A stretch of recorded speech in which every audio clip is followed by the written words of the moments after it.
அந்த நடிகர் என்ற பின்புலத்திலிருந்து வர்றதால் வர ஒரு பெரிய ஊடக வெளிச்சம்.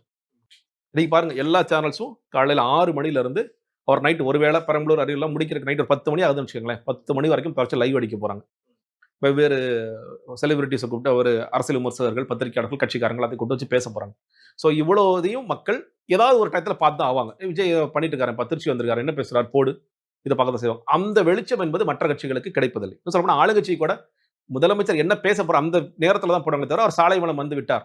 அது டிஜிட்டல்ல கூட சொல்றேன். டிஜிட்டலாக இருக்கலாம், இல்ல வந்து மெயின் ஸ்ட்ரீம் மீடியாவா இருக்கலாம். அவ்வளவு பெருசா அடிப்பாங்கன்னா அடிக்க மாட்டாங்க. அவங்க வந்து ரொம்ப பொறுமையா தான் இருப்பாங்க. ஏன்னா, இன்னைக்கு இந்த ஊடக வெளிச்சம் ஒரு நடிகருக்கு கிடைக்கின்ற காரணத்தினால், அது அவர்களுக்கு மிகப்பெரிய வியாபாரமாக இருக்கு.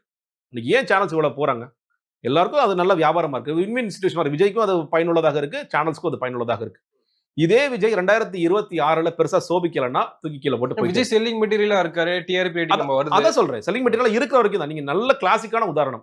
இன்னைக்கு வந்து விஜய் ஒரு தாக்கத்தை ஏற்படுத்துவார் சொல்லி பேசுகின்ற டிடிவி தினகரன் தான் கிளாசிக்கான உதாரணம். அவருக்கே தெரியும்.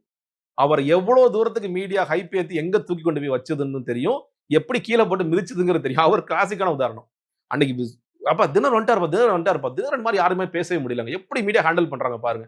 இப்படி எல்லாம் பேசி லைவ் அடிச்சுட்டே இருந்தாங்க. தினகரன் எங்க போனாலும் வந்து செய்தி தான். அந்த ஆர்கேல ஜெயிக்கும்போது அடுத்த முதலமைச்சரே கூட ஆய்வார் போல இருக்கு. எவ்வளவு பாருங்க சசிகலா அவர்கள் வந்து சிறைக்கு போகும்போது நெகட்டிவ்ல இருந்தவருங்க. இன்னைக்கு பாசிட்டிவா மாறி இன்னைக்கு வந்துட்டாங்க. அடுத்த சிஎம் அவர்தாங்க.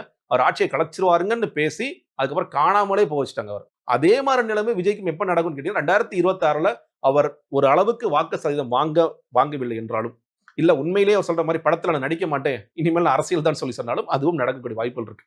இந்த இந்த தமிழ்நாடு வந்து எவ்வளவோ உச்ச நடிகர்களை உச்சத்தில் உயர உயர காமிச்சிருக்கு.